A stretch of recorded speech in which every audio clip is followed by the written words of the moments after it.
Hello दोस्तों, welcome to Sukshmas. I am Mahavir, Sukshmas self learning coach. तो आज हम देखते हैं डोमेन। डोमेन क्या होता है और कैसे हम डोमेन निकालते हैं। ठीक है, so first let's come to the definition of the domain. So domain होता क्या है? Let's suppose we are given with the function that is y is equal to f of x.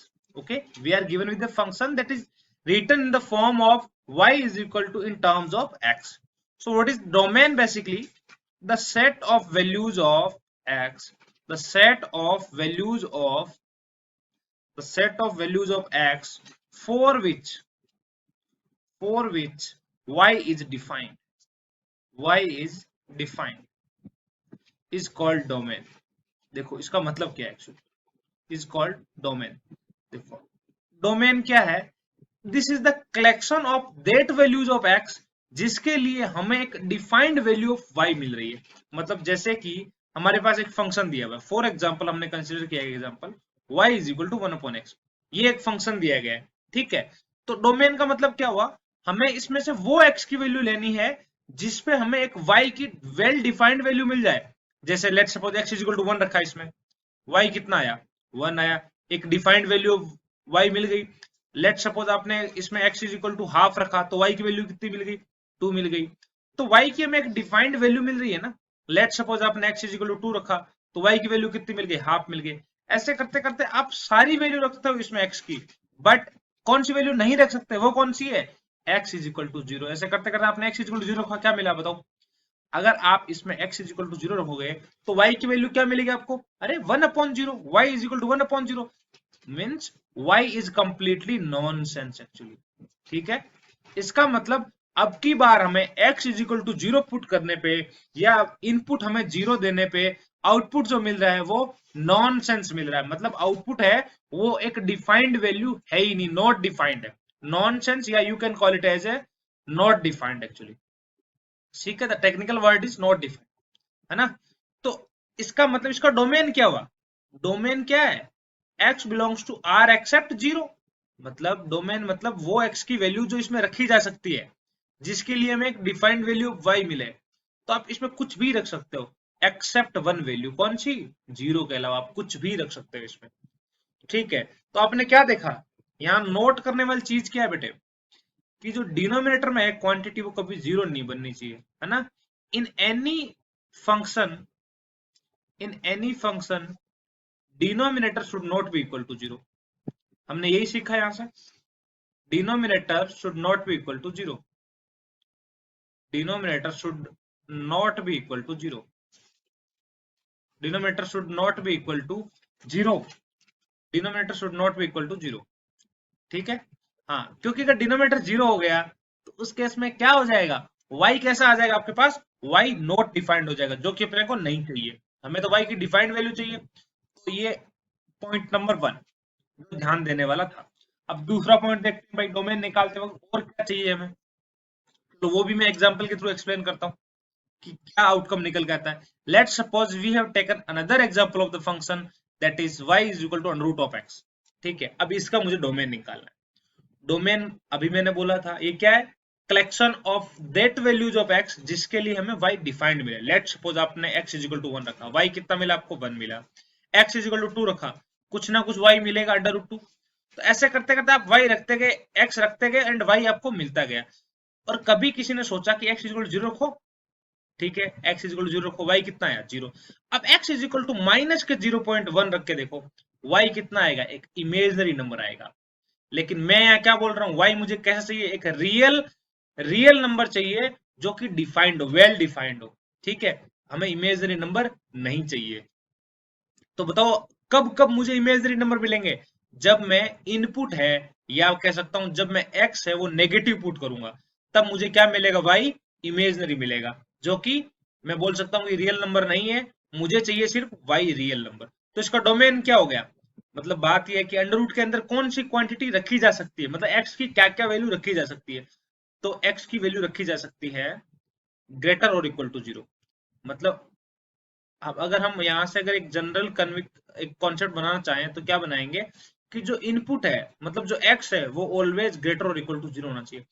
अगर कभी भी एक्स के ऊपर या किसी भी क्वांटिटी के ऊपर अगर स्क्वायर रूट लगा है तो स्क्वायर रूट के अंदर वाली क्वांटिटी कैसी होनी चाहिए, ऑलवेज ग्रेटर और equal to zero.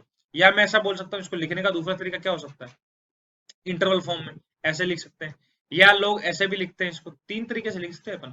x belongs to R plus का मतलब है पॉजिटिव रियल नंबर, लेकिन साथ में जीरो भी तो हो सकता है, तो यूनियन जीरो कर दिया ये। तो तीनों चीजों को लिखने का तरीका अलग अलग, बट मतलब एक ही है, इनका मीनिंग सेम है तीनों का, ठीक है। हाँ, तो ये इसका डोमेन है। तो यहां से एक और चीज कौन सी निकल के आई कि आप जब भी देखो square root, this is not only for square root, कोई भी इवंत रूट, कोई भी इवंत रूट के अंदर की जो क्वांटिटी है वो कैसी होनी चाहिए, नॉन नेगेटिव होनी चाहिए, आई मीन टू से ग्रेटर और इक्वल टू जीरो होनी चाहिए, ठीक है। The quantity what ever is return in square root or fourth root or sixth root, even in any even root, the quantity inside the square root must be non negative, मतलब negative नहीं होनी चाहिए, must be non negative, for domain, ठीक है। Domain के लिए क्या होना चाहिए, नॉन नेगेटिव होना चाहिए। तो ये हमने एक दूसरा कॉन्सेप्ट बना लिया, दिस वाज नॉट नंबर 2। तो अब इन दोनों कॉन्सेप्ट के बेसिस पे हम कुछ क्वेश्चन क्रिएट करने की कोशिश करेंगे, and then we will try to solve the same question. जो क्वेश्चन हम क्रिएट करेंगे उन क्वेश्चन को हम सॉल्व भी करेंगे, ठीक है। तो let's create some new fresh question number 1। मुझे एक ऐसा फंक्शन क्रिएट करना है जो अभी तक मैंने पढ़ा है उसके बेसिस पे, ठीक है। क्वेश्चन क्या है अपना, find the domain of the function, find the domain of the following function. मैं बता रहा हूँ क्वेश्चन कैसे क्रिएट करना है आपको, कैसे उसमें ऑप्शन रखने हैं हमने। First part, let's suppose we are given with fx is equal to under root of x square minus 5x plus 6। ये लो, ये फंक्शन आ गया। अब इसका मुझे क्या पता करना है, डोमेन पता करना है। तो डोमेन के लिए मैंने अभी क्या बोला था, जो भी स्क्वायर रूट के अंदर क्वांटिटी आती है, जो भी इवंथ रूट के अंदर क्वांटिटी आती है, वो क्या होनी चाहिए, ऑलवेज नॉन नेगेटिव होनी चाहिए, आई मीन टू से ग्रेटर और इक्वल टू जीरो होनी चाहिए। तो ये अब क्या बन गई, इनइक्वालिटी बन गई सिंपल। अब इसको सोल्व करना है, कैसे करते हैं, फैक्टराइज करेंगे इसको। तो इसके फैक्टर क्या है, x minus two into x minus three, that is greater और इक्वल टू जीरो। सोल्व कैसे करेंगे, दो क्रिटिकल पॉइंट आ गए, एक x equal to 2, x equal to 3, alternate order में साइन चलाए हमने, प्लस माइनस प्लस। और हमें कैसा चाहिए, ग्रेटर देन जीरो वाला चाहिए, हमें कैसा चाहिए, ग्रेटर देन जीरो वाला चाहिए। तो एक तो ये रीजन आएगा आंसर, एक ये रीजन आएगा। मतलब आंसर क्या आना चाहिए, x belongs to minus infinity से लेके 2 तक, माइनस इन्फिनिटी से लेके 2 तक, यूनियन फिर 3 से लेके इन्फिनिटी तक। यही रीजन है, माइनस इन्फिनिटी से लेके 2 तक, देन 3 से लेके इन्फिनिटी तक। मैंने 2 और 3 पे यहाँ क्या लगाया, क्लोज इंटरवल है, ये क्लोज ब्रैकेट है, स्क्वायर ब्रैकेट है। क्यों, क्योंकि यहाँ इक्वेलिटी का साइन है, मतलब x is equal to 2 and x is equal to 3 include होंगे यहाँ पर, ठीक है। इसलिए मैंने इस पे क्लोज ब्रैकेट लगाया, ओपन नहीं लगाया। तो इसमें आप ऑप्शन के तौर पर अगर रखना चाहते हैं तो ऑप्शन क्या क्या इसमें आप दे सकते थे, ऑप्शन ये दे सकते थे, एक तो कि x belongs to minus infinity to two पे ओपन लगा दिया, चलो ओपन लगाने का मतलब टू इंक्लूड नहीं किया है ना, ये लो पहला ऑप्शन। ये सेकंड ऑप्शन जो आपका आंसर आया है ना, वो लिख लो, ये लो। थर्ड थर्ड आप ये कर सकते हो कि 2 से 3 वाला रीजन लिख सकते हो, x बिलोंग्स टू 2 से 3, जो जो अल्टरनेट ऑर्डर में साइन लिखेगा और माइनस से शुरू करेगा ना, जो जो यहाँ पर माइनस से शुरू करेगा, उसका आंसर क्या आएगा, ऑप्शन सी आएगा, जो कि गलत है। आप ऐसे भी लिख सकते हैं, option D can be none ना, आजकल जेईई मेंस और एडवांस में नन भी रहता है। तो आइए देखते हैं पिछले क्वेश्चन पे बेस्ड ही और एग्जांपल्स क्रिएट करते हैं डोमेन पे, ठीक है। तो part 2 is f of x is equal to, अब की बार मैंने क्या कर दिया, जो पिछले क्वेश्चन में न्यूमरेटर में था ना, उसको अब की बार डिनोमिनेटर में पहुंचा दिया। तो डोमेन पे क्या इफेक्ट आएगा ये देखते हैं। भाई बन गया ना नया क्वेश्चन, उसी पे बेस्ड है ना। तो इसमें क्या होना चाहिए, हमने एक चीज पढ़ी थी क्या, कि स्क्वायर रूट के अंदर या इवन रूट के अंदर जो भी नंबर लिखा है, जो भी क्वांटिटी लिखी है, that should be non negative, I mean two से ग्रेटर और इक्वल टू जीरो होनी चाहिए, पहली बात। दूसरी बात क्या है, 1 अपॉन ये पूरी की पूरी चीज क्या है डिनोमिनेटर में, तो डिनोमिनेटर वाली चीज कभी भी जीरो के इक्वल नहीं हो सकती, लेकिन आपने तो जीरो इक्वल कर दी है ना, तो इसका मतलब ये यहाँ से इक्वल टू वाला सिंबल आपको रिमूव करवाना पड़ेगा। अब करेक्ट है, अब डोमेन हमारा सही आएगा। हाँ तो इसके फैक्टर क्या आ जाएंगे, x minus two into x minus three that is greater than zero and draw the number line, there are two critical point, there are two critical point 2 and 3, alternate order में sign plus minus plus, answer क्या हो जाएगा, ये वाला reason आ जाएगा। Answer क्या होना चाहिए, x belongs to minus infinity to two open bracket union 3 to infinity. तो पिछले क्वेश्चन के अकॉर्डिंग ये ऑप्शन ए इसका आंसर हो जाना चाहिए। तो ऑप्शन सेम ही रहेंगे, जो पिछले क्वेश्चन में ऑप्शन थे आप वही ऑप्शन को यहाँ पर भी रख सकते हो। तो कुछ और एग्जांपल्स देखते हैं, क्रिएट करते हैं इस पे, है ना। ये लो जी, थर्ड पार्ट आप ऐसे भी लिख सकते थे, इसका डोमेन निकालो कि भाई F of X is equal to, अब की बार मैंने ये दे दिया डिनोमिनेटर में, अंडर रूट के अंदर भी लिख दिया और डिनोमिनेटर में भी लिख दिया। हाँ इसका डोमेन क्या आना चाहिए, न्यूमरेटर वाली क्वांटिटी 1 है, डिनोमिनेटर वाली क्वांटिटी 0 नहीं होनी चाहिए, और वो किसके अंदर है, अंडर रूट के अंदर, तो क्या होनी चाहिए, ऑलवेज पॉजिटिव होनी चाहिए, इक्वल टू 0 नहीं हो सकती क्योंकि क्या है डिनोमिनेटर में। बस इस इनइक्वालिटी को सोल्व करना है, कैसे, ये x माइनस टू का होल स्क्वायर लिखा है that is greater than zero, तो ये तो हमेशा ग्रेटर देन जीरो होता है एक्सेप्ट वन वैल्यू, कौन सी, टू को छोड़ के, है ना। आप इसको नंबर लाइन ड्रॉ करके भी कर सकते थे वैसे, ये लो, तो हमें चाहिए पॉजिटिव मतलब टू से बड़ा वाला रीजन, मतलब टू से इन्फिनिटी। लेकिन यहाँ ध्यान देने वाली बात क्या थी, देखो आप ऑप्शन ये भी सेट कर सकते थे कि x belongs to two to infinity, जो कि गलत है। गलत क्यों है, क्योंकि जिसने ध्यान नहीं दिया है ना, x माइनस टू क्या है, x माइनस टू में पावर क्या है, इवन, तो इवन पावर पे साइन चेंज नहीं होता है, ठीक है, तो यहाँ भी प्लस ही रहेगा, ठीक है। तो अगर जो साइन चेंज करेगा उसका आंसर ए आ जाएगा, जो कि गलत है। तो करेक्ट आंसर क्या है, करेक्ट आंसर ये होगा ऑप्शन बी में लिख रहा हूँ, x belongs to minus infinity two union two infinity, ये इसका करेक्ट ऑप्शन हो जाएगा, या करेक्ट आंसर हो जाएगा। या ये लिख दो, ये और ऑप्शन बी दोनों सेम ही चीज है, ठीक है। तो जो साइन चेंज करेगा वो ऑप्शन ए को टिक करेगा, जो कि गलत है। दो ऑप्शन आप ऐसे लिख सकते हो, सी ऑप्शन आप ऐसे लिख सकते हो, X belongs to close two infinity, ये लो, अब की बार टू को इंक्लूड कर दिया, है ना। और ऑप्शन डी में आप ये लिख सकते हो कि एक्स बिलोंग्स टू आर, क्योंकि कुछ ऐसे भी होंगे ना जो ये सोचेंगे अरे ये तो किसी क्वांटिटी का स्क्वायर जो कि ऑलवेज पॉजिटिव होता है, वो ये भूल जाएंगे कि किसी क्वांटिटी का स्क्वायर पॉजिटिव तो होता है लेकिन जीरो के इक्वल भी हो सकता है, तो वो एक्सक्लूड करना होता है ना। तो ऑप्शन बी आपका करेक्ट हो जाएगा। आप इस तरीके से और क्वेश्चन क्रिएट कर सकते थे। तो एक आध और क्वेश्चन क्रिएट करते हैं, ये लोग कुछ और क्वेश्चन क्रिएट करते हैं नाउ, पार्ट फोर्थ और थर्ड वट एवर। हाँ अगला हो जाएगा अपना, ऐसे लिख दो भाई x square minus four x plus five का अंडर रूट, ये लो, ये भी एक फंक्शन है, इसका डोमेन निकालो। कैसे करेंगे, जैसा हमने पिछला किया था, और भी क्रिएट कर सकते हो आप। ये लो अब की बार ये थोड़ा चेंज कर दिया, x square plus x minus six, इसको स्क्वायर रूट के अंदर डाल दिया, प्लस अब की बार मैंने सिक्स माइनस एक्स को भी स्क्वायर रूट के अंदर डाल दिया, ये लो।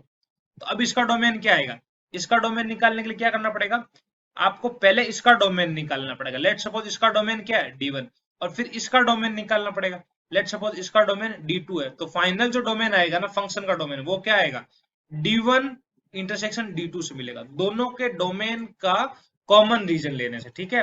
क्योंकि हमें चाहिए क्या, fx शुड बी डिफाइंड, तो उसके लिए क्या चाहिए, ये भी डिफाइंड होना चाहिए और ये भी डिफाइंड होना चाहिए। और ये कहां पर डिफाइन होगा, D1 पे, ये कहां पर डिफाइन होगा, D2 पे।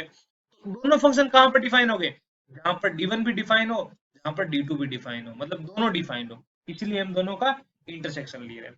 तो आइए अब देखते हैं इसी क्वेश्चंस को हम सूक्ष्माज के प्लेटफॉर्म पे कैसे पुट कर सकते हैं, वहां पर कैसे हमें टाइप करके वहां पर हमें कैसे उसको पोस्ट करना है वो देखते हैं।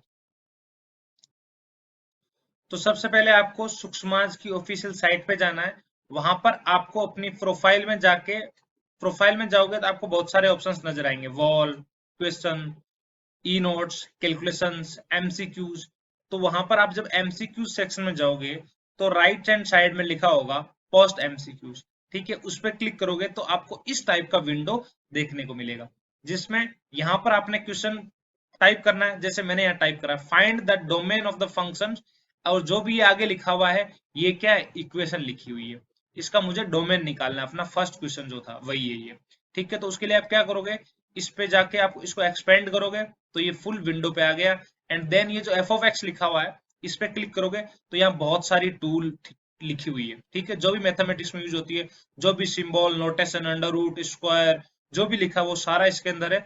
और यहाँ से सिलेक्ट करके आपको यहाँ पर इक्वेशन लिखनी है। ठीक है, और यहाँ पर आपको इक्वेशन लिखोगे, उसके बाद में ओके प्रेस करोगे एंड देन यहाँ नीचे आपके पास ऑप्शन आ रहा होगा क्या, फिनिश एडिटिंग। ठीक है, तो उसके बाद में क्वेश्चन लिखने के बाद में आप करोगे फिनिश एडिटिंग पे। उसके बाद में आपको सिलेक्ट करने टैग, जो कि बहुत इंपॉर्टेंट है। ठीक है, तो ये क्वेश्चन जिस भी एग्जाम से रिलेटेड है उससे रिलेटेड आपको टैग पोस्ट करने। ठीक है, कैसे, ये आईआईटी जेई का क्वेश्चन है, तो मैंने देखो यहाँ पर क्या किया, engineering entrance exam IIT JEE किसका क्वेश्चन है, सब्जेक्ट कौन सा है, मैथ्स का। और ये एनडीए में भी देखने को मिलते हैं ऐसे क्वेश्चन, तो मैंने एनडीए भी लिख दिया साथ में। और ये मैथ्स का कौन सा पार्ट है, कैलकुलस का, तो सारे उससे रिलेटेड मैंने टैग्स यहाँ लिख दिए। उसके बाद में ऑप्शंस जो भी हमने देखे थे, जो मैंने फर्स्ट क्वेश्चन में ऑप्शंस लिखे थे वही ऑप्शंस मैंने यहाँ पर लिख दिया। ऑप्शन 1 में, ये ऑप्शन 2, ऑप्शन 3 एंड ऑप्शन 4 लिखे कैसे, वैसे ही इसको एक्सपेंड करा। एक्सपेंड करने के बाद में इस टाइप का कुछ विंडो आया, और ये अपनी फंक्शन वाली टूल को यूज करके हमने इसमें से बहुत सारे सिंबल यूज करके यहाँ अपना जो ऑप्शन था उसको टाइप कर दिया, देन फिनिश एडिटिंग। उसके बाद में सिमिलरली ये सेम थिंग आपको चारों ऑप्शंस के लिए करनी है, एंड हमने चारों ऑप्शन टाइप कर दिए। उसके बाद में जो अपना करेक्ट आंसर है, जैसे इस केस में अपना जो करेक्ट आंसर है वो ऑप्शन ए में लिखा गया है। ठीक है, तो मैंने ऑप्शन 1 सिलेक्ट कर दिया कि वही अपना करेक्ट आंसर है। उसके बाद में नीचे यहाँ आपको दिखाएगा सबमिट एमसीक्यू, लेकिन मेरे यहाँ दिखा रहा है क्या, अपडेट एमसीक्यू। वो इसलिए दिखा रहा है क्योंकि मैंने ऑलरेडी क्वेश्चन यहाँ पोस्ट करके रखा हुआ है, एंड देन अभी मैं इसको एडिट मोड में है। ठीक है, ये इसलिए यहाँ मेरे को अपडेट एमसीक्यू दिखा रहा है। अगर आप ऐसे करोगे तो आप इस टाइप से आपको ये जो क्वेश्चन है वो शो होगा। देखो, find the domain of the function, ये आपका क्वेश्चन है, इस पर क्लिक करोगे तो ये इस टाइप से शो होगा। करेक्ट आंसर क्या है, ऑप्शन ए। ठीक है, अब देखते हैं कि ये जो क्वेश्चन हमने पोस्ट किया, जो हमने एमसीक्यू पोस्ट किया, उसके हमें कुछ पॉइंट्स मिलते हैं। तो वो पॉइंट्स कहां पर देखें, तो उन पॉइंट्स के लिए आपको बियॉन्ड नोइंग गेम पे जाना है, एंड उसमें आपको 3 ऑप्शन नजर आएंगे, detail, attend quiz and points table. तो आप पॉइंट्स टेबल में जाइए तो आप देखोगे मेरे नाम के आगे यहाँ पर मुझे 10 पॉइंट्स मिल गए। किसके, वो एक एमसीक्यू पोस्ट करने के मुझे 10 पॉइंट्स मिले। तो सिमिलरली अगर आप एक क्विज प्ले करते हो तो आपको 27 पॉइंट्स मिलते हैं, या आप क्लैप करते हो, कमेंट करते हो, कुछ रीड्स करते हो, तो उसके भी अलग अलग पॉइंट्स आपको मिलते हैं, जो कि आपको हेल्प करते हैं विनर बनाने में। ठीक है, तो विनर के लिए यहाँ कुछ क्राइटेरियाज होते हैं। तो ये रैंडम बेसिस पे होता है, कभी कट ऑफ बेसिस पे होता है, कभी रैंडम बेसिस पे होता है। ठीक है, एक दिन पॉइंट बेसिस पे होगा रिजल्ट, दूसरे दिन cut off and random basis पे होगा, तो ऐसे ये अल्टरनेट चलता है। तो सिमिलरली इसमें जो रिजल्ट होता है वो डेली, वीकली, मंथली बेसिस पे अनाउंस होता है। तो वो कभी पॉइंट बेसिस पे होता है एक बार, और एक बार cut off and random basis पे होता है। तो गाइज, मेरे इस लेक्चर के बाद शुरू होता है आपका काम, क्या, रिवाइज करना एंड प्रैक्टिस करना। और आपकी प्रैक्टिस को आसान और इंटरेस्टिंग बनाने के लिए सुखसमाज brought to you self learning game that is beyond knowing. तो बहुत ही अच्छा और बहुत ही बेहतरीन गेम है ये, जिसमें आप अपनी चीजें गेमिफाइड वे में लर्न करते हो। आपको यहाँ पर क्या करना होता है, एक सेल्फ मेड एमसीक्यू, कुछ आंसर्स एंड कुछ रीड्स, एंड आपको एक क्विज प्ले करनी होती है। ठीक है, जो आपकी डेली लर्निंग डोज को कंप्लीट कर देती है। आपको पता भी नहीं चलता, आप गेम गेम में भी, खेल खेल में भी आप सीख जाते हो चीजें, आपकी चीजें रिवाइज हो जाती है। Okay guys, so we will end this session here. So to get my notes and question, follow me on Suksma's, so that will allow me to see your version of the question and get my profile link in description. Joining, हाँ, joining Suksma's is completely free, कोई पैसे नहीं देने Suksma's को join करने के लिए। So begin a pure social media learning experience today. And अगर आप अपनी डेली लर्निंग को गेमिफाइड वे में सीखना चाहते हो और प्रैक्टिस करना चाहते हो, तो देन बियॉन्ड नोइंग गेम आपके साथ है। And subscribe using my referral code that is MAHA21748 to play under my group and to get maximum discount in Beyond Knowing. Thank you.